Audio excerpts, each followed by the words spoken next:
What's good, YouTube? It's been a while since I've been on Crown Jewel from Crown Jewel Boxing. Back with a gem. I wanted to come on and respond to the Tank Davis Lamont Roach fight on Saturday night. First of all, big shout out to Gary Antoine Russell. Best performance of his career, in my opinion, becoming a world champion. Salute to that young man. His family is a good family in the sport of boxing, great boxing family, and I know, they've been kind of working in unison to put the pieces of the puzzle back together after the loss of their father, and that was a big step in that direction. So salute to all the Gary Russells. But, to the meat and potatoes of what I came to talk about. Tank and Lamont Roach. Did Tank have his best performance? No. But did he lose the fight? Also, no. I think Tank is suffering from that Floyd Mayweather effect, the same thing that happened when Floyd fought Maidana the first time, that people aren't used to seeing him in close competitive fights. So if he doesn't look spectacular, if he doesn't completely outclass this man or stop him, they're going to say he lost. But if you look, I know a lot of people are saying, Lamont Roach landed more punches. He did. He landed more jabs. Tank landed more power punches and more body shots. Lamont also threw a lot more punches. What does that tell you? Tank was a lot more accurate than Lamont. Early in the fight, Tank pretty much controlled the action. Lamont had some big moments late, but I don't think he did enough to take the title from the champ. 9 punches doesn't, separate the champion from the challenger, in my opinion, especially when the bigger, more effective punches were landed by Tank, and a lot of Lamont's landings were jabs, which, do count, but not nearly as much as power shots. Also, in my humble opinion, the reasoning for Tank, there's a few reasons why Tank didn't look like Tank. He didn't look bad, but he didn't look like his normal self. Number one, you see, there's issues, within his mentality, his camp.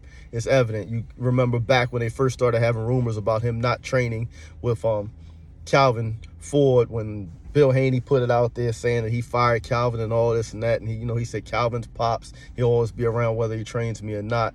You seen on the Rise podcast, they were talking about how, he was crying out for help, and mental health is real. You hear him speaking a lot of retirement, and I maintain over the last 40 years that I've been closely paying attention to the sport of boxing. Anytime a fighter, great or otherwise, starts talking about retirement, pay attention to it, because they really do mean it.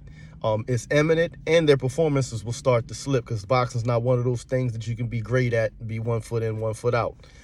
Hence, Ray Leonard, all the way dating back to Ray Leonard and Marvin Hagler. Ray Leonard famously has said he didn't fight Marvin Hagler until he went and chilled with him, and Hagler was saying his heart wasn't in boxing anymore, and Ray said, well, this is the time to go get him. It's kind of the same thing. You really have to be entrenched in the sport of boxing with every fiber of your being. Your life has to be boxing, and when it can no longer be that, you no longer have the nerve to deal with the bullshit going on in the sport of boxing, it's time to walk away, because your performances will slip. And I think we've seen some of that. I know my guy Knockout was saying that he thinks Tank doesn't really want to retire.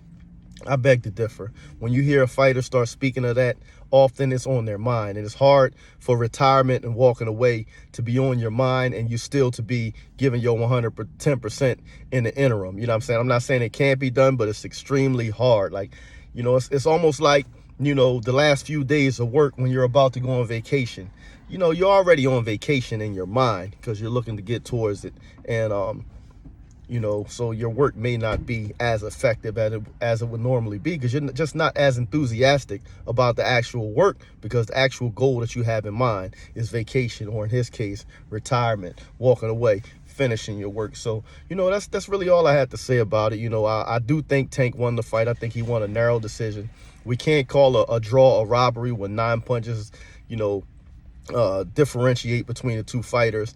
Like I said, Tank landed more power shots, more body shots. Lamont landed more jabs. So a draw was fair, but you don't take a champ's title in a razor close fight like that. And again, I still maintain that Tank landed the showier punches. His moments were a little more flashy, better looking than Lamont's. Lamont's looked good late, because when Tank landed big shots, he was able to counter a lot of the times with a big shot. But again, even in that, he got hit to give one, so it's even Steven. It's a wash. But again, I think if Tank is going to get back anywhere close to the form that we're used to seeing him in, he needs to go back to his original format of training. I know they say Barry Hunter's always